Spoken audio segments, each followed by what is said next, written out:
जुन्नर गणेशखिंड रोडवरती गणेशखिंड या ठिकाणी धोकादायक वळणावरती सफारी गाडीचा अपघात झाला आहे. या अपघातामध्ये कुठलीही जीवितहानी झाली नाही, परंतु वारंवार या ठिकाणी अपघात घडत असतात. गेल्या अनेक दिवसापासून या ठिकाणी स्थानिकांनी तक्रारी करून देखील या ठिकाणचा संरक्षण कठडा तुटल्याने या महिन्यात जवळपास तिसरा अपघात झाल्याची घटना या ठिकाणी घडली आहे.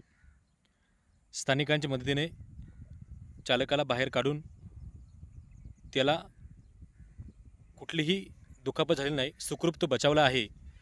परंतु याच ठिकाणी गेल्या काही दिवसामध्ये जवळपास 2 अपघात घडून देखील या ठिकाणी असणारं ते याकडे दुर्लक्ष करत आहे. हा रस्ता अष्टविनायक महामार्ग असल्याने हा रस्ता PWकडे येत नाही. त्यामुळे या ठिकाणी अधिकाऱ्यांची उडवडीची उत्तरे दिली जात असतात. लवकरात लवकर या ठिकाणी कारवाई करून संबंधित जो कठडा तुटलेला आहे तो लवकरात लवकर बांधावा व अपघात रोखण्यास मदत होईल. जुन्नर डायरी, गणेशखिंड.